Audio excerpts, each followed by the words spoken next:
y muy bendecidos todos nuestros queridos hermanos. Otro miércoles de estudio bíblico. Hemos tenido una sesión de oración y ahora pasamos a la parte del estudio bíblico de la palabra del Señor en esta noche. Hazme un favorcito, nadie.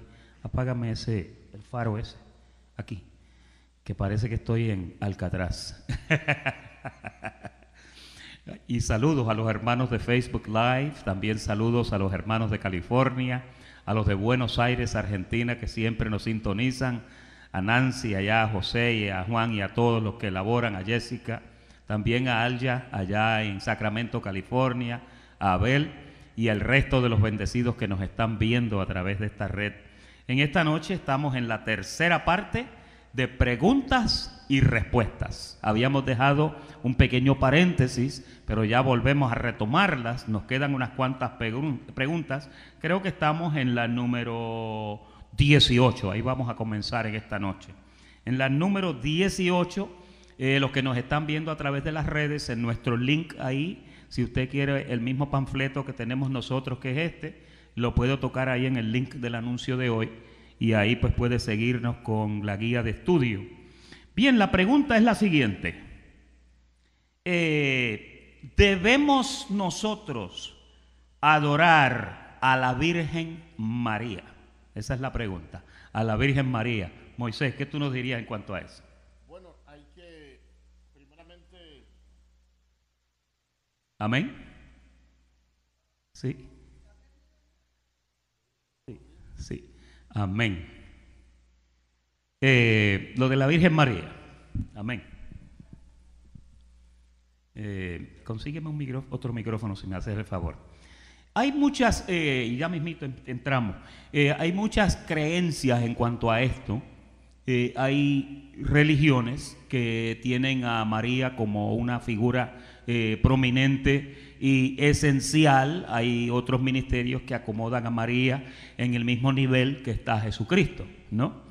Pero hay que ir a lo que dice la Biblia. ¿Qué dice la Biblia en cuanto a quién nosotros debemos adorar? Vamos a considerar un verso en lo que arreglamos esto del micrófono aquí. El primero está en Mateo, el capítulo 4 y el verso 10. Mateo 4, verso 10. Moisés, adelante, ahora que tienes un micrófono que trabaja. Y le pedimos disculpas por este pequeño percance. Adelante. Entonces Jesús le dijo: vete, Satanás, porque escrito está: al Señor tu Dios adorarás y a Él solo servirás. Fíjense la declaración que hay ahí. Dice: al Señor tu Dios adorarás y a Él solo servirás. Añádenos algo ahí. Bueno, el Señor es fuerte y celoso. Toda la palabra nos habla desde cuando el pueblo de Israel fue escogido. Dios le dejó bien claro al pueblo de que el Señor, nuestro Dios, era uno solo y que Él era fuerte, celoso. Por lo tanto, Él no acepta ningún tipo de adoración a nadie más que a Él. El único que no adora a otro es Dios mismo, porque Él no se puede adorar a Él solo. Pero aquí, cuando está siendo tentado, Satanás claramente está diciéndole al Señor que al Señor tu Dios adorarás y a Él solo servirás. En otras palabras, no hay ninguna cosa creada en esta tierra que merezca ningún tipo de adoración. Amén. Eso fue el error gravísimo que sucedió también en Romanos 1 y 2, por cual el hombre se endureció y dice que le dio más adoración, más preeminencia a la creación que a lo creado. Amén. Hay otro verso que está en Apocalipsis, el capítulo 19. Es bueno que mencionas de la creación, porque los ángeles son parte de la creación de Dios. Ahora, Juan en Apocalipsis se le apareció un ángel. Y ponme el verso anterior, el 9. Y cuando Juan vio ese ángel, vio la belleza y la majestad que tenía ese ángel, porque los ángeles son criaturas majestuosas, ¿no? El ángel le dijo a Juan: bienaventurado los que son llamados a la cena de las bodas del Cordero. Y me dijo: estas son palabras verdaderas de Dios. Este es un ángel hablándole al siervo de Dios. Ahora, mire el verso 20. Verso 20. Perdón, sí, el 10. Ahí, el 20, perdón. María, estamos un poquito fuera de... Es 19:10. 19:10. Sí, María hace lo que yo le pida Y si yo dije el 20, ella puso el 20, es el 10. Y yo me postré, dice Juan. Fíjese, observe esto. Estamos hablando de un ángel de Dios. Juan dice, yo me postré a sus pies. ¿Para qué? Para adorarle. A un ángel de Dios estamos hablando de una criatura de Dios, ¿verdad? Hay personas que piensan, no, pero es que eso es un ángel, es una criatura de Dios, estamos reconociendo. Pero fíjese, Dios es celoso, como decía Moisés. Mire lo que el ángel le dijo. Mira, no lo hagas, le dijo el ángel. Yo soy consiervo tuyo y de tus hermanos que retienen el testimonio de Jesús. Un ángel le dice a un ser humano, yo soy consiervo tuyo. Consiervo significa, yo soy un siervo más como lo eres tú. Eso es lo que le está diciendo. Ahora entramos al caso de María, porque la pregunta es si debemos adorar a María. ¿Qué sería María conforme a este verso? Una consierva de nosotros. Por lo tanto, yo me imagino que si una persona se le hubiera arrodillado a María, y María tenía una revelación tremenda. Si usted quiere saber cómo esa mujer hablaba, vaya al libro de Lucas para que usted vea cómo ella se expresa. Yo estoy seguro que ella le hubiera dicho, no vayas a hacer eso. Bueno, una vez Pedro fue el que se le arrodilló a Cornelio. No, Cornelio a Pedro. Y Pedro le dijo, ¿qué estás loco si yo soy un hombre como tú? Le dijo. El asunto de adorar, el asunto de reconocer a ciertas personas aquí en la tierra a un grado desmedido que se asemeja al grado de Dios, es bien peligroso.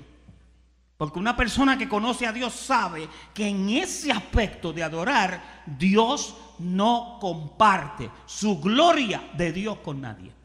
Dios compartió otras cosas con nosotros, pero el que tú te postules a la posición de Dios me suena como aquel ángel que dijo, subiré y seré semejante al Altísimo. O sea, es un peligro. Por esa razón creo que la contesta es clara.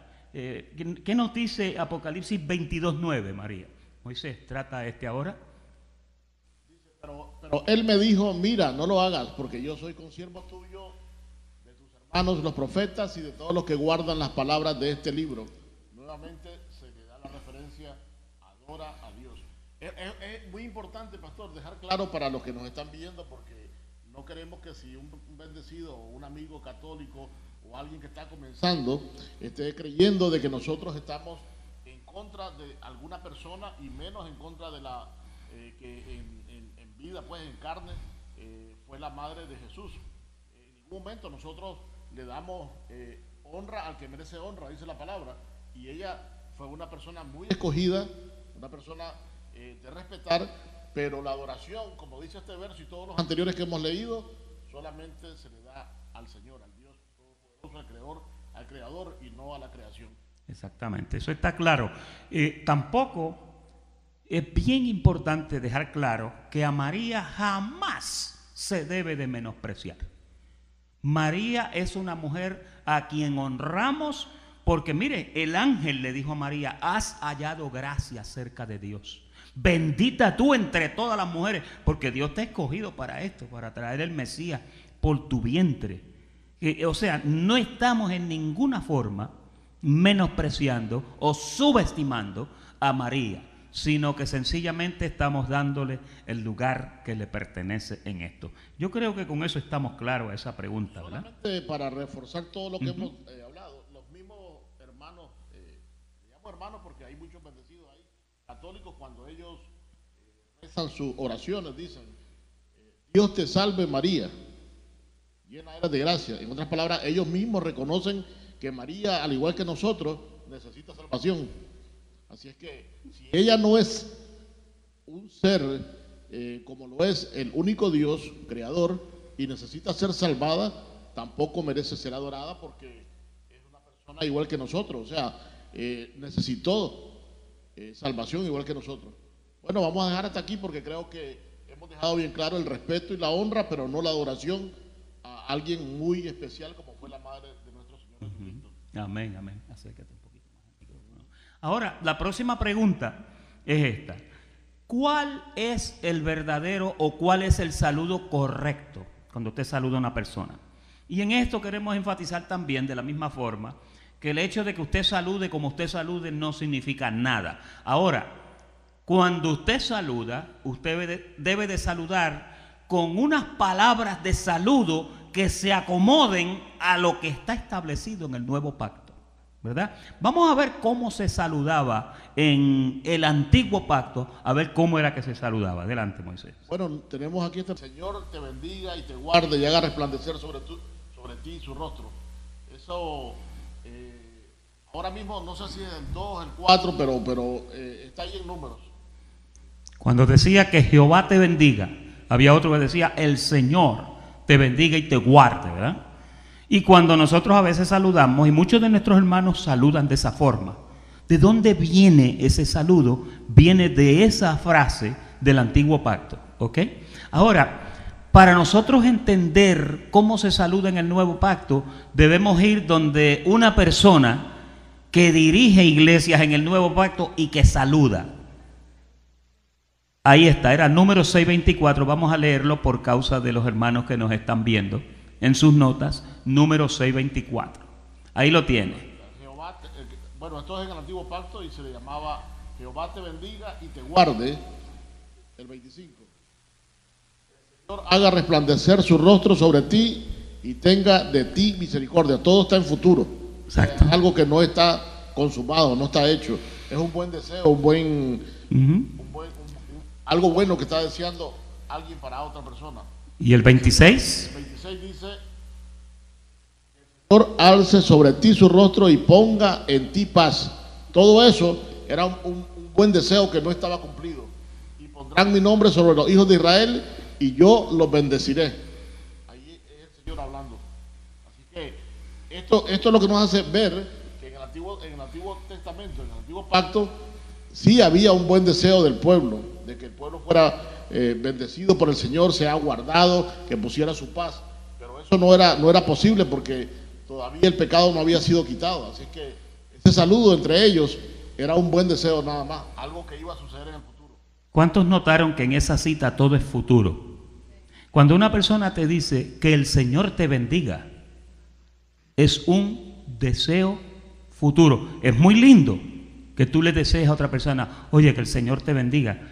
El asunto con esto, como estaba diciendo anteriormente, es que ya esa promesa futura que se insinuaba en esta escritura viejo testamentaria ya tuvo un cumplimiento.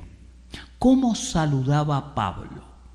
Vamos a ver cómo saludaba Pablo, que es el apóstol de los gentiles. Cómo él empezaba, cómo él encabezaba cada una de sus cartas. Vamos primero a ver Efesios, el capítulo 1, versículo 3, para ver el estado de los cristianos, de los hijos del Señor en este pacto. Mire cómo Pablo dice: bendito sea el Dios y Padre de nuestro Señor Jesucristo, que nos ¿qué?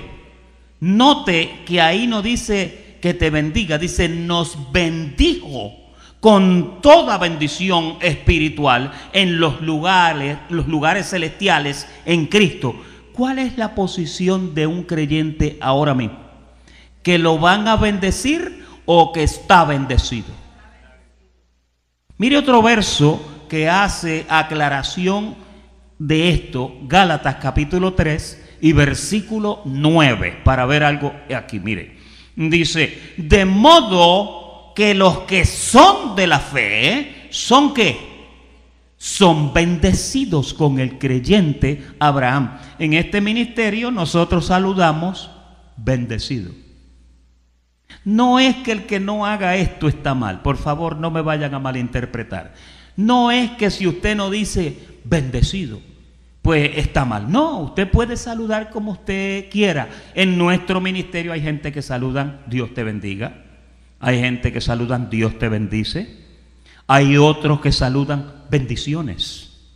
El asunto es que cuando yo te digo a ti bendiciones, entonces, ¿qué te dije? Yo quiero que alguno de ustedes me diga, si yo te digo bendiciones, ¿qué te dije? Honestamente, no te dije nada. Te dije bendiciones, pero bendiciones, que bendiciones te lleguen. Bendiciones están lejos de ti. Bendiciones es algo que tú no vas a ver. ¿Entiendes? Pero cuando yo te digo saludos bendecidos, Cuando yo te digo, ¿cómo está ese bendecido? Ya es diferente porque ya estoy mostrándote una realidad de lo que ha pasado en tu vida. ¿Algún otro verso, Moisés? Bueno, estos dos versos que acabamos de leer, Efesios 1:3 y Gálatas 3:9, están reafirmando la forma espiritual en que ya fuimos bendecidos y la forma material en la cual, esperando como hijos de Abraham, dice en Gálatas 3:9, de modo que los que son bendecidos son con el creyente, que los que son de fe son bendecidos con el creyente Abraham. ¿Qué sucede con estos dos versos? Que nos obliga a nosotros a confesar el pacto a través de una confesión que abarque esas dos bendiciones, tanto la espiritual como la material, por causa de que desde Génesis capítulo 3, cuando el hombre pierde el señorío de todas las cosas, se dan unos estigmas allí en contra del ser humano, y el Señor viene arreglando a través de todo el viejo pacto, y promesa, hasta que llega la bendición en Cristo a cumplirse tanto la espiritual como la física. Por eso son esos dos versos que nos dan la bendición espiritual en Efesios 1:3 y la bendición física en Gálatas 3:9. Entonces, cuando nosotros decimos bendecido obligadamente, estamos confesando el pacto completo de la bendición espiritual y la bendición material. Decir Dios te bendiga es negar todo lo que ya se hizo en la cruz del Calvario. Decir bendiciones, estamos prácticamente como niños, como inmaduros, como personas que no hemos entendido el pacto. Entonces, lo más cercano es bendecido. Ahora, como dice el pastor, hay cosas que tampoco están fuera del pacto, como lo hacía el mismo apóstol Pablo. Pablo decía, gracia y paz a vosotros. Si usted dice gracia y paz, está bastante bien en el pacto. Pero si queremos confesar el pacto completo, la palabra más certera es bendecido. Amén. En Efesios 1:2, yo quiero que usted vea cómo Pablo saludó a la iglesia de los Efesios. Acuérdese, cuando usted escribe una carta, ¿qué es lo que primero que usted hace en una carta? Primero es la fecha. Nunca haga una carta sin fecha. El documento no es legal hasta que usted no le pone la fecha. Después de la fecha, mire lo que dice Pablo: gracia y paz a vosotros de Dios nuestro Padre y del Señor Jesucristo.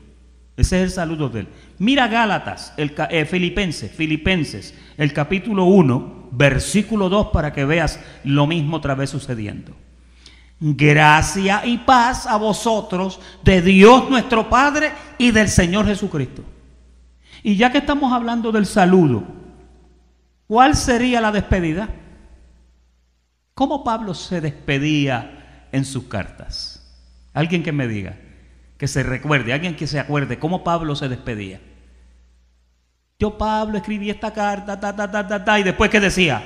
La gracia del Señor Jesucristo sea con todos vosotros. Esa es una despedida preciosa.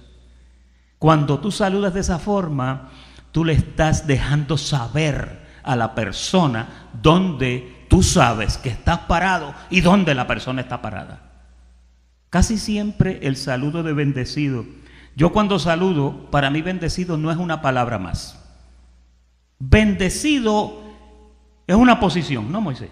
Bueno, es una posición. Claro. Sí. Es un calificativo de lo que tú estás ahora mismo. ¿Cómo tú estás? Estás bendecido con toda bendición. Cuando yo te digo buenas noches, bendecido. Buenas noches, y el calificativo de que has recibido todas esas cosas. Todas las cosas tienen una razón de ser.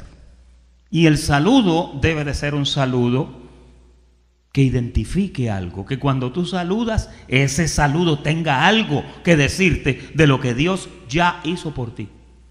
Fíjate, si tu saludo trata con algo de lo que Dios va a hacer por ti, como que ahí, ¿verdad? Estoy esperándolo, pero no lo he recibido. Eres bendecido con toda bendición. Y hay una cosa, pastor, disculpe, es importante entender también que la palabra dice que nosotros, como hijos de Dios, somos espectáculos a Dios, a los ángeles y al mundo. ¿Y qué espectáculo más triste sería que tanto Dios como los ángeles y el mundo nos vean diciendo un Dios te bendiga y confesando un pacto tan poderoso? Así es que lo mejor es honrar lo que conocemos, lo que Dios hizo y lo que ya tenemos. Fíjese que desde todo lo que usted profesa, de que ya todas las cosas que pertenecen a la vida y a la piedad ya nos han sido dadas por su divino poder. Todas esas realidades no deben de exceptuar el saludo. Debe de comenzar con el saludo como es correctamente. Ahí nos quedamos patinando un ratito, ¿verdad? Pero hay una preguntita que no está en el estudio, pero si con permiso del pastor y de ustedes quiero hacérselas, que me la hicieron para responderla. Una preguntita sencilla que va igual como estamos hablando del pacto, y es si la oración nuestra o la oración de cualquier creyente cambia las cosas que Dios ya tiene. Es una pregunta bastante complicada, porque todo el mundo dice, yo voy a orar para que cambien las cosas. Yo le voy a hablar, esto ya cada uno de nosotros tiene que, por su experiencia, pero más que todo por lo que le dice la palabra, hay que entenderlo. Y es número uno, que Dios tiene todas las cosas establecidas y nos estableció límites. Aún hasta las aguas del mar tienen sus límites. No pasan de donde tienen que pasar. Entonces, ¿para qué es la oración entonces? ¿Para qué oramos? Porque el mismo Jesús, siendo Dios, oraba cuando estaba en su cuerpo, y la única razón más importante por la cual la oración debe ser nuestro diario vivir, porque el mismo apóstol Pablo decía, orad sin cesar, y es para caer en línea con lo que Él tiene establecido, para no salir de su voluntad. ¿Por qué razón? Porque la oración viene siendo como una brújula, un norte. No es que tu oración va a hacer que Dios haga lo que tú quieras, o que tu oración va a hacer que Dios camine como tú quieras que las cosas sean. No, no, no. Es que tu oración es para que tú te ubiques en lo que Dios ya tiene, para que tú te encarriles en las buenas obras preparadas de antemano para que se manifiesten. En otras palabras, el mismo Jesús siempre lo dijo, yo no vine a hacer lo que yo quiero, sino vine a hacer la voluntad de mi Padre. Mateo 6:9, cuando les enseña a orar, les dice claramente, cuando oréis, hacerlo de esta manera. Y una parte de la oración dice, hágase tu voluntad. O sea, él no oraba para hacer lo que él quería. Usted no piense que puede torcerle el brazo a Dios con una oración. La oración es para que nosotros nos ajustemos a su voluntad. Y todo lo que Él tiene para nosotros es bueno y agradable. Así es que la oración de nosotros va a ser siempre respondida de acuerdo a lo que es correcto, de acuerdo a lo que es el propósito en cada vida de nosotros. Así que la oración no cambia a Dios, nos cambia a nosotros para estar en las buenas obras preparadas de antemano. Y la oración no debe de ser un método de manipular a Dios. Cuando usted trata de, con su oración, decretar algo, ahorita vamos a hablar del decreto, si el decreto es de la gente o es de Dios, pero usted viene a veces en una oración, usted empieza a decretar, y acá, mire, si el Señor nos dejara poner sencillamente una pizquita de la voluntad de nosotros en el plan perfecto de Él, lo dañamos inmediatamente. Porque es que nosotros, nuestros caminos no son sus caminos, nuestros pensamientos no son sus pensamientos, y es muy posible que lo que usted y yo estamos pensando, que a lo mejor sería bueno, el Señor allá mira y dice, eso es lo peor. Casi siempre lo que nosotros pensamos es lo peor comparado con lo que Dios está pensando. Los caminos suyos y los nuestros y los de Dios son totalmente diferentes. Dios va por un lado y usted y yo vamos por otro. La oración debe de ser para que nos ayude a caminar por sus caminos. Muy buena pregunta esa, muy buena. Me tengo una segunda aquí, perdonen que... Adelante. Pero son importantes, espero que estemos siendo edificados. Y es que muchas personas creyentes, hasta estos días, se hacen esta pregunta, y es, de los 12 a los 30 años, la palabra del Señor no dice dónde estuvo Jesús. ¿Cierto?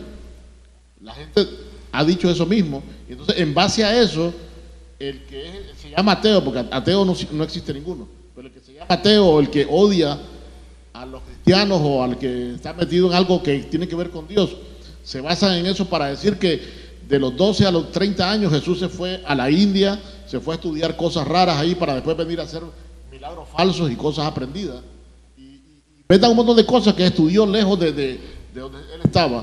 Pero yo en esta noche quiero que ustedes, si no tienen lápiz para escribir allí los versos, vuelvan a ver el video con calma para que los anoten. O apúntelo en su teléfono ahí en la porque notita del teléfono.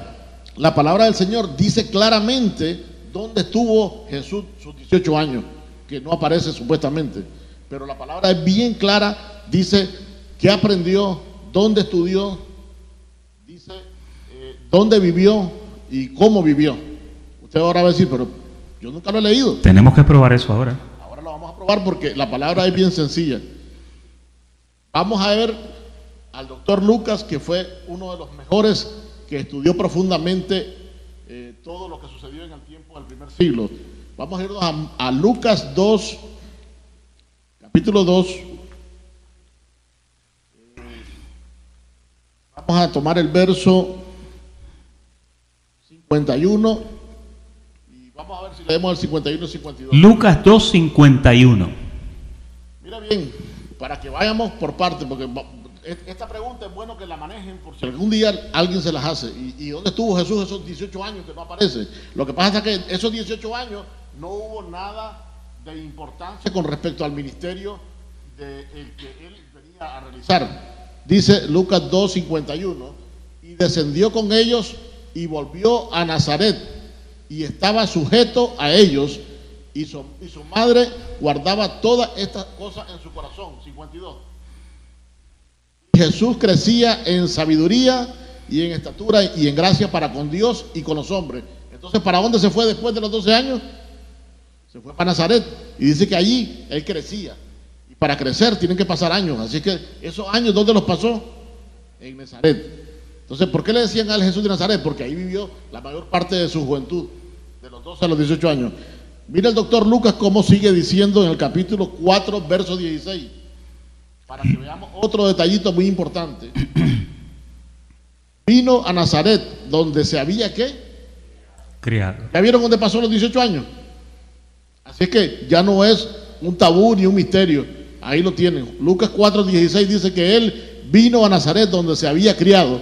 Ahí están los 18 años resumidos. Y en el día de reposo entró en la sinagoga. Quiere decir que eso era una costumbre que él tenía siempre, conforme a su costumbre. Ahí lo dice. Y se levantó a leer. Mira el 17. Bueno, vamos a dejarlo hasta ahí, porque lo importante ahí que dice que él se crió allí en Nazaret. Mira lo que dice Marcos 6:1 al 3. Esto es un tabú que les va a quedar a ustedes bien clarito qué fue lo que hizo, qué estudió y qué fue lo que él desarrollaba. Salió Jesús de allí y vino a su tierra. A su tierra, no dice que andaba por allá, por la India o por ninguna parte. Y le seguían sus discípulos. Versículo 2. Y llegado el día de reposo comenzó a enseñar en la sinagoga, y muchos, para dejarlo enseñar en una sinagoga, tenía que haber estado ahí muchas veces. Ahí no es que llegué de repente. Y muchos oyéndole se admiraban y decían: ¿de dónde tiene estas cosas? ¿Y qué sabiduría es esta que le es dada? Y estos milagros que por sus manos son hechos. Ahí no lo están criticando, que él está haciendo cosas aprendidas de otro lado. Mira el verso 3. No es ¿qué dice ahí? ¿El hijo del carpintero o el carpintero? El carpintero. Ya no es el hijo del carpintero como lo dice en otro lado. Le están diciendo el carpintero. Para desarrollar una profesión hay que, número 1, aprenderla. Número 2, ejercerla. Y número 3, tener buena fama. Parece que Jesús tenía buena fama como buen carpintero. Así que aquí estamos viendo que él era un carpintero de muchos años de experiencia. Por eso le dice, y no es el carpintero, hijo de María, hermano de Jacobo, de José.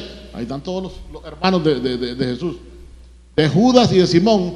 No están también aquí con nosotros. Ahora hay hermanas también, no solamente hermanos. Esos eran todos los hijos e hijas de María. Y se escandalizaban de él. ¿Por qué se escandalizaban? Porque siendo un carpintero, él estaba así con un martillo y ahora viene a hacer milagros. O sea, ¿dónde pasó su tiempo? En Nazaret. ¿Dónde se fue después de los 12 años? A Nazaret. ¿Qué es lo que hacía ahora desde 18 años? Carpintero. Juan, el último que le voy a dar porque ya con 4 es más que suficiente. La hermenéutica dice que por lo menos 2 o 3 versículos, les voy a dar 4. Juan 7, 15 y 16. Vamos a ver dónde estudió él, si estudió allá por Nepal o por Arabia Saudita. Vamos a ver dónde estudió él. Aquí él dice dónde estudió. Fíjense bien dónde estudió. Y se maravillaban los judíos diciendo, ¿cómo sabe letras sin haber estudiado? Entonces había estudiado. No, ahí dice que no había estudiado. Entonces, ellos estaban reconociendo que él nunca había estudiado. Mas Jesús le respondió y dijo, mi doctrina no es mía, sino de aquel que me envió. Entonces, ¿dónde había estudiado? Nada, él era el creador de todas las doctrinas allí en el cielo. Todo lo que él enseñaba, lo estudió, lo aprendió, lo inventó, lo sacó de su propia sabiduría. No estudió en ninguna parte, ni en la India, ni en ninguna parte. Él no estudió en ninguna parte. Ellos mismos estaban asustados porque decían, oye, pero si este es un carpintero, ¿qué puede saber un carpintero si no ha estudiado? Sin embargo, hablaba con una sabiduría que no era de este siglo. ¿Dónde estudió? ¿Qué profesión tuvo en 18 años? ¿Y dónde se crió? Ya no hay ningún tabú, ya saben dónde estaba. ¿Quedaron claros? ¿Verdad que está bueno eso? Yo lo voy a remachar con un versito que fue cuando él comenzó su ministerio, ya después de los 30 años. Uno por allá dijo, de Nazaret puede salir algo bueno, donde había estado hasta los 30 años. Porque fíjese, de Nazaret él se fue al desierto. Allá estaba ¿quién? Juan el Bautista estaba en el desierto. Y cuando se apareció por primera vez en Galilea, ahí sale Juan que ya estaba bautizando y se encuentra con él por primera vez. Juan y Jesús se encontraron en los vientres de su madre en una reunión que hicieron, que los dos brincaron del vientre. Los dos dice que saltaron los vientres. Cuando, ¿se acuerdan cuando María fue a visitar a Elizabeth, que era la mamá de Juan el Bautista, y luego después tuvieron esta otra reunión en el mar de Galilea? Así que el hombre era de Nazaret, el carpintero de Nazaret. El hijo del carpintero también era carpintero. Y un detallito último, cuando yo fui a ver algunas cositas, que yo no me meto mucho en el griego ni en el hebreo porque me conformo con el español que ni lo hablo bien. Así es que, pero en el hebreo, esa palabra carpintero está en otro, tiene un nombre diferente, o sea, un nombre en hebreo, claro, pero en sí, ese nombre es traducido al latín y después al español y significa como algo, un constructor, un arquitecto, un ingeniero. O sea que el hombre era súper preparado. Le pusieron carpintero porque era lo más sencillo, ¿no? Pero significaba varios oficios que lo había aprendido naturalmente de su papá José, que era el que lo crió, ¿no? Con María. Así que cerramos este caso por acá y pasamos con, ¿cuál pregunta, pastor? Hablamos de la política. Ahora vamos de la política, la número 21, para los que nos están siguiendo. ¿Qué papel juega el creyente en la política? ¿Se debe de envolver el creyente en la política? Este tipo de cosas. ¿Qué nos dice la palabra de Dios acerca del creyente y la política? Y estamos ya en noviembre, llegando a noviembre, que es el tiempo de la política, que se supone que usted ejerza su voto y ahí usted va a sacar a las personas que usted vio que no hicieron un buen trabajo y usted va a votar por las personas que hicieron un buen trabajo y que representan sus intereses, porque eso es lo que hace esta nación tremenda, ¿verdad? Ahora, fíjese lo que dice la palabra en cuanto a eso. Pablo le habló a Tito, y esto obviamente acuérdense que en Roma era donde estaba vigente el gobierno más fuerte. Y mire cómo Pablo le dice a Tito que le enseñe a la iglesia. Le dice, recuérdales que se sujeten a los gobernantes y autoridades, que obedezcan, que estén bien dispuestos a toda buena obra. ¿Ok? Ese es uno de los versos. Y el otro, en primera Timoteo. Sí. Primera Timoteo 2, léelo, Moisés. 2:1, primera Timoteo. Exhorto ante todo a que se hagan rogativas, oraciones, peticiones y acciones de gracias por todos los hombres. Todos los hombres. Por los reyes y por todos los que están en eminencia, para que vivamos quieta y reposadamente en toda piedad y honestidad. Quiero hacer una explicación que está pasando acá. Naturalmente, el mundo que nos ve, como nosotros somos espectáculos al mundo, a los ángeles y a Dios, el mundo dice que nosotros tenemos que protestar por esto y lo otro y lo otro. La pregunta es, en ese tiempo que Pablo está escribiendo esto, la iglesia está siendo perseguida, están siendo asesinados por los romanos, A Pablo lo echan preso varias veces. Sin embargo, él está diciendo que nos sujetemos a ellos, que oremos por ellos. En ningún momento Pablo está incitando a un odio contra nuestro gobernante, porque mira lo que dice Romanos 13:1. Romanos 13:1, para darle cuerpo a lo que le estoy tratando de explicar, que Pablo no venía en contra de los gobiernos, sino algo más importante, que era que nosotros orásemos por ellos. Mira lo que dice el 13:1 de Romanos: sométase toda persona a las autoridades superiores, porque no hay autoridad sino de parte de Dios, y las que hay por Dios han sido establecidas. Entonces, aquí no es cuestión de que usted quiera discutir o pelear que por qué el uno es capitalista, comunista, socialista. Dice que Dios es el que quita y pone redes. ¿Se acuerdan? Daniel 2, que lo leímos hace 2 o 3 semanas atrás, que dice que Él es el que cambia los tiempos y cambia y pone reyes. Dios tiene todo bajo control. Lo que nosotros tenemos que hacer es orar por esas autoridades y someternos, siempre y cuando no esté en contra de los principios nuestros, claro. Y tenemos que votar, votemos por lo que más cerca ande a nuestras convicciones cristianas. Si hay alguien que está bastante cerca, votemos por ellos, porque es obligación ciudadana votar, pero no andar haciendo revueltas y peleando y haciendo cosas, porque no es de un creyente, no es el llamado paulino ni el llamado del nuevo pacto. Amén. Tampoco menosprecia a su hermano porque él es republicano y usted es demócrata o independentista.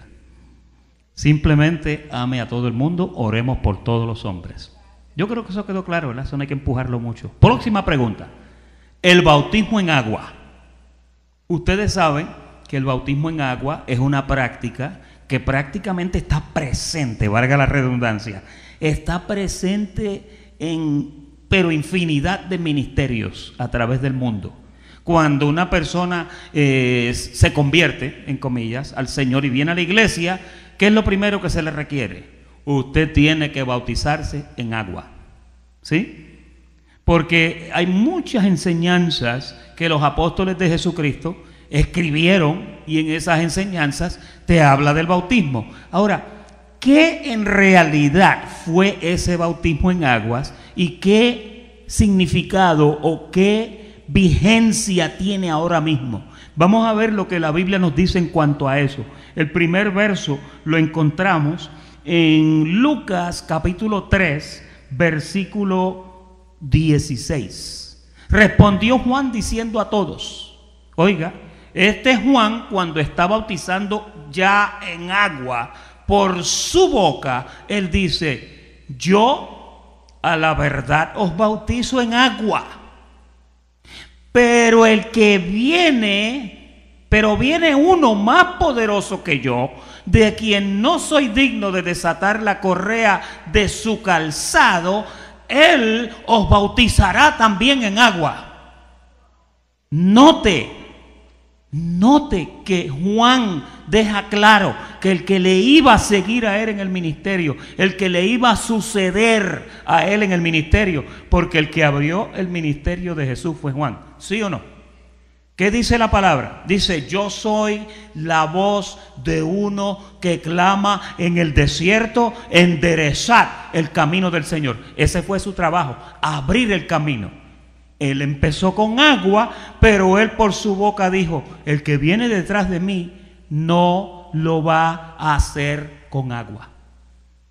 Ahora, vamos a ver otro verso que nos pone un poquito de luz, y ese está en Romanos el capítulo 6 y verso 3. Romanos 6, 3. Dice, ¿o no sabéis? Ya este es Pablo hablándole a la iglesia de Roma y explicándoles cómo es que sucedió el bautismo. Le dice, ¿no sabéis que todos los que hemos sido bautizados en Cristo Jesús? ¿Quién era Cristo Jesús? Cristo Jesús era el que venía después de Juan, ¿sí o no? Ahora aquí dice, todos los que hemos sido bautizados en Cristo Jesús, hemos sido bautizados ¿dónde? Note la ausencia del agua. Ahí no hay agua. Ahí se cumple lo que Juan dijo, que él nos iba a bautizar con Espíritu Santo y fuego. En su muerte nosotros fuimos sepultados con Él, que está en otra escritura, y al Él resucitar, nosotros resucitamos con Él. ¿Sí o no? ¿Es una realidad o no es una realidad? Fíjese, cuando a un creyente lo bautizan en agua y lo echan hacia adentro de las aguas, ¿cuántos se bautizaron aquí en agua? ¿Qué le dijo el ministro a usted cuando lo fue a bautizar? En las clases de catecúmenos, ¿se acuerdan? Le dijo, cuando te metamos al agua, ¿eso significa qué? Eso significa que te sepultamos dentro del agua. Completito te tienes que ir dentro del agua con cartera y todo. Había ministros que decían, la cartera la tienes que bautizar. Cuando tú estabas dentro del agua, cuando Él llegaba y te sacaba del agua, ¿qué te decía que tú eras? Ahora eres un nuevo hombre, una nueva criatura. Fíjese, un simulacro con agua supuestamente te daba a ti la posición que tú tienes. Eso deja dicho que cuando se cree de esa forma, si a usted no lo bautizan en agua, usted todavía no ha muerto y no ha sido resucitado. Eso sería lo que significaría, ¿sí o no? Pero fíjese, ahí en ese verso Pablo dice que los que fuimos bautizados en Cristo Jesús, fuimos bautizados en su muerte y resucitamos juntamente con Él. Moisés, ¿qué más tú le puedes añadir? Voy a añadir dos cositas. La primera es que el apóstol Pablo, el maestro perito arquitecto que fue enviado a nosotros los gentiles, dice claramente allí en primera carta a los Corintios 1:17. Vamos a leer ese verso que es bien claro, bien clave, para entender que lo que es el evangelio y lo que es el agua no tiene que ver nada una cosa con la otra. O sea, el evangelio es una cosa que es lo que debemos de vivir, y el agua y los símbolos no tienen que ver nada con el evangelio. Vea lo que dice el verso 17 de la primera carta a los Corintios. Pues no me envió Cristo a bautizar. Oye, pero por todas partes están diciendo que Cristo los envió a bautizar en Marcos 16:16. Ahorita le voy a hacer, esa es la segunda parte que les voy a tocar. La primera parte es que Pablo está aclarando que él, como el perito arquitecto nuestro de la gracia que puso el fundamento, dice que Cristo no lo envió a bautizar, sino a predicar el evangelio. Entonces él está haciendo una separación, que el agua y el bautismo no tienen que ver nada con el evangelio de la gracia. No con sabiduría de palabras, para que no se haga vana la cruz de Cristo. Que quede claro que el agua y los símbolos eran necesarios hasta que estuviera presente Cristo. Pero ya estando presente Él, que es el que nos hizo el camino, abrió el camino nuevo y vivo, y ahí los símbolos no van. Y la prédica del evangelio no tiene que ver nada con símbolos, ni con agua, ni con ninguna otra cosa que tenga que ver con aceititos o panes y vinos, y nada de símbolos. Entonces, Pablo deja claro eso. Quiero tocar algo de Marcos 16:16. Número uno, que los manuscritos más antiguos, que son el sinaítico, el vaticano y el alejandrino, no tienen estos versos en sus originales. Estos versos se fueron acomodados a conveniencia. Este verso no existe en el original, pero el verso 16 dice: el que creyere y fuere bautizado, dice, será salvo, mas el que no creyere será condenado. Si este verso existiera, sería sencillo entenderlo. Aquí dice en este verso, vamos a trabajar el verso para que mire que el mismo verso no le da vida al bautismo. Fíjense bien, dice que el que creyere y fuera bautizado será salvo, mas el que no creyere será condenado. Aquí no está diciendo, mas el que no se bautizare será condenado, ¿verdad? ¿Lo vieron? Entonces quiere decir que allí no está tomando como parte de la condenación el no ser bautizado. El mismo verso que inventaron los que inventaron este verso, que no está en el original, se están contradiciendo, pero sí están afianzando lo que dice Juan 3:16 y el 18, que dice que más el que no creyere ya ha sido condenado. ¿Recuerda cuando dice Juan 3:16? Porque de tal manera amó Dios al mundo, que ha dado a su Hijo unigénito, para que a todo aquel que en Él cree porque ya viene creyendo de fábrica, de allá, de antes de la fundación del mundo. Hay quienes rezan este verso mal a conveniencia, dice, para que en Él crea en un futuro. El verso dice claramente, para que en Él cree, que ya viene creyendo, no se pierda, mas tenga vida eterna. Mira el 17 y el 18. Porque no envió Dios a su Hijo al mundo para condenar al mundo, sino para que el mundo sea salvo por él. Y el 18 es lo mismo que dice la parte B de Marcos 16:16. El que en él cree no es condenado, pero el que no cree ya ha sido condenado. ¿Por qué ya ha sido condenado? Porque ya la simiente ya venía dañada de fábrica, como dice Romanos 9, que no habían hecho ni bien ni mal y que ya Dios los había escogido. Entonces dice aquí, el que no cree ya ha sido condenado porque no ha creído en el nombre del unigénito Hijo de Dios. Entonces Marcos 16:16, la parte B, no pone como requisito para ser condenado el no ser bautizado, sino el no creer, que es lo mismo que está diciendo Juan 3:18. ¿Vieron el corte? ¿Cómo está ahí? Entre ellos mismos se confunden, que meten el bautismo como algo necesario para obtener como el segundo paso de la salvación. Tú aceptas a Cristo, pero el bautismo te ayuda a ser salvo. Eso no lo dice por ninguna parte. Amén. ¿Ha quedado claro eso, no? Sí, sí. Mujeres en el ministerio. Hay ministerios que enseñan que la mujer no debe de enseñar. Hoy yo estaba viendo en la página nuestra en Gracia TV los videos, donde están todos los videos de nuestro ministerio, y había alguien que hizo un comentario que dijo: las mujeres no tienen parte en el ministerio. Ahora, yo solamente le quiero mostrar un versículo solamente, un versículo, que está en Gálatas, el capítulo 3, versículo 26 al 28. Mire qué sencillito. 3:26. Ahí está. Pues todos sois hijos de Dios por la fe en Cristo Jesús. Ahora, mire el otro. Porque todos los que habéis sido bautizados en Cristo, note que aquí de la pregunta anterior te dice que el bautismo es en Cristo. De Cristo estáis revestidos. Ahora, mire el 28, que aquí es donde está la cosa. Ya no hay judío, ni griego, no hay esclavo, ni libre, no hay varón ni mujer. Nota cómo ahí te engloba todo y no te hace una diferencia entre una mujer y un hombre. Para el ministerio Dios nos mira a todos iguales. Fíjense si es así, que la vez aquella ¿se acuerdan la parábola de la mujer aquella que se casó con el hermano y él murió y se casó con el otro hermano y así se casó con los 5 hermanos? Que le preguntaron a Jesús, y allá en la resurrección, ¿de quién va a ser mujer ella? Y él le dijo, de ninguna, porque en la resurrección, le dijo, no hay hombres y mujeres, todos seremos semejantes a los ángeles. Ahora la pregunta, ¿cómo Dios nos mira entonces ahora? Dios te mira exactamente como mira a los ángeles.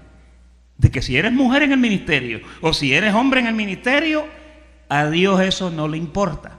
Él lo que está viendo es un bendecido que ha sido transformado, sea hombre o sea mujer. Los dos son uno.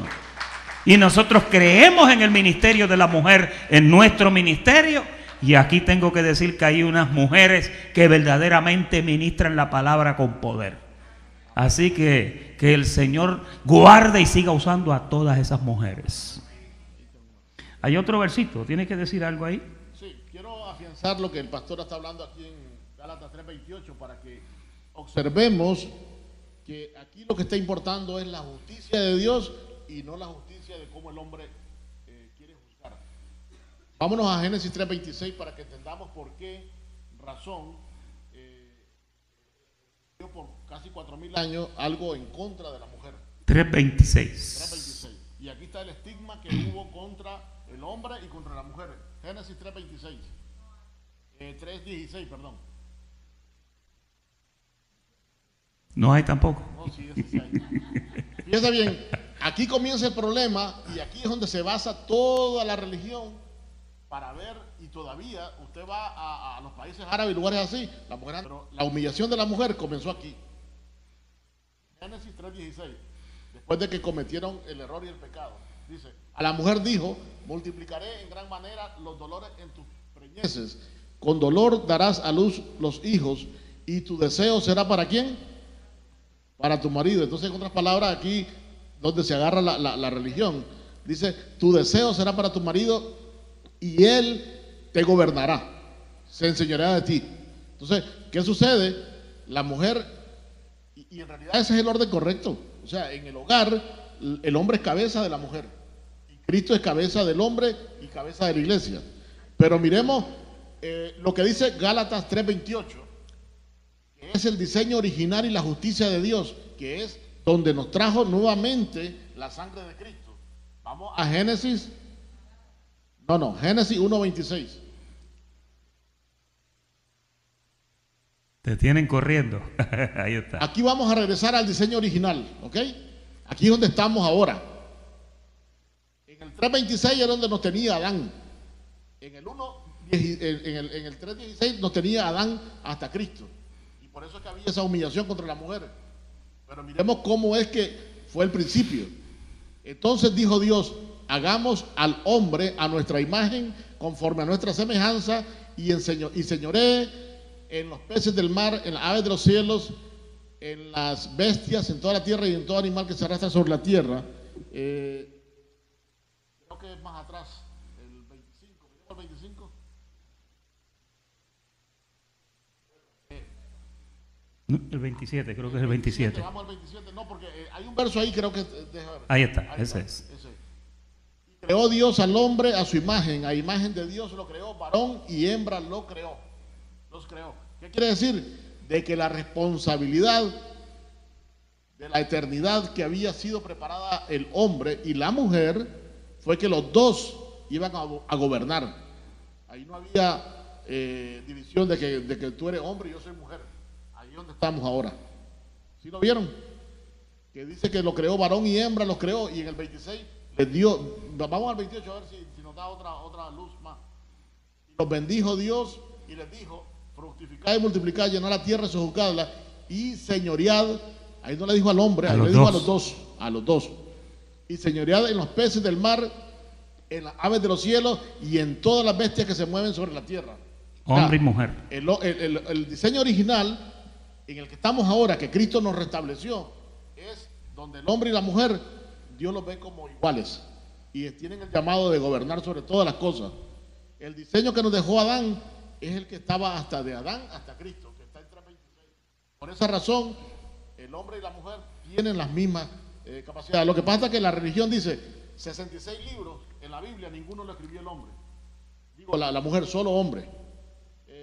Dicen también, todos los ministerios son solo de hombres, y eso es falso. Tenemos a Débora allá en Jueces capítulo 4, ¿se acuerdan? Cuando dice que todo el pueblo estaba en desobediencia, estaban en cosas negativas, y fue Débora que tomó a 10,000 hombres y se fue con Barak, su esposo, y destruyó los enemigos. Ahí tenemos una líder gobernando en el antiguo pacto, en el antiguo testamento. Tenemos otro ejemplo, una profetisa. ¿Sabían ustedes que una profetisa de Dios era más importante en 99% de los casos? Un profeta tenía más valor que un sacerdote y que un rey. Por razón de que el rey le hablaba al pueblo. Dios hablaba con Dios hablaba con el sacerdote, pero el profeta hablaba con Dios y traía el informe al pueblo. O sea, había un lineamiento más directo entre Dios y el profeta y el pueblo. Entonces, los reyes consultaban a los profetas, no al sacerdote. El sumo sacerdote. Entonces, el profeta tenía mucho más poder que un sacerdote y que un rey. Y allá en Segunda de Reyes creo que está, está el caso de Hulda, una profetisa muy famosa en toda la Biblia. Esa profetisa dice que está en Segunda de Reyes 22:14, cuando tengan tiempo lo lean. Dice que los reyes tenían muchos problemas y había muchos problemas en la nación de Israel, y tuvieron que consultar a ella para ver cómo iban a caminar en las cosas del Señor. Entonces tenemos ya dos. Está Débora, está Hulda, y Pablo tuvo una diaconisa, que el diácono viene siendo casi como un pastor. Romanos 16:1. Miren esto, si la mujer no tiene ningún derecho a hablar nada. Os recomiendo además nuestra hermana, ¿quién? Hermana Febe, la cual es diaconisa de la iglesia en Cencrea. Y empieza a darle buena recomendación y cosas, Pablo, de una diaconisa. Hasta que hay dos casos en la Biblia, en Corintios y en Timoteo. Timoteo, cuando se habla de que la mujer calla en la iglesia, pero eso venía siendo porque la diosa Diana de Éfeso estaba metida de cabeza en muchas cosas allí en el pueblo, y las personas que llegaban allí llegaban con costumbres. Entonces Pablo tenía que poner orden, y lo mismo en Timoteo. A Timoteo le dijo: te he puesto para que corrijas lo deficiente. Habían mujeres pudientes, mujeres de mucho dinero y mucha reputación, y venían queriéndole dar orden a los hombres. Entonces dijo Pablo: le digo a la mujer que no enseñe al hombre en la iglesia, porque había mujeres demasiado pudientes que querían callarle la boca a los hombres, y Pablo tuvo que poner orden, porque para eso fue puesto Timoteo. Pero sí, la mujer es vista de la misma manera, pastor. Otro casito, y con este vamos a cerrar ya. Filipenses, el capítulo 4 y versículo 3, para ver aquí dos mujeres. Parece que estas dos mujeres eran líderes fuertes y entre ellas mismas tropezaban. Dice: asimismo te ruego también a ti, compañero fiel, que ayudes a estas, a Evodia y Síntique, son las dos mujeres, Evodia y Síntique, ayúdalas a estas que combatieron juntamente conmigo en el Evangelio. Eso quiere decir que Pablo tenía mujeres activas en el ministerio, ¿ok? Con Clemente también y los demás colaboradores míos cuyos nombres están escritos en el libro de la vida. Ahí ustedes pueden ver cómo el ministerio de la mujer no es ninguna diferencia al ministerio del hombre. En Cristo Jesús no hay hombre ni hay mujer. El tiempo se nos ha terminado. Hasta aquí esta sección de preguntas y respuestas, parte 3. Gracias a los hermanos de Facebook Live por la atención prestada, y gracias a toda la asamblea local aquí por haber estado con nosotros. Muy buenas noches. Muy bendecido.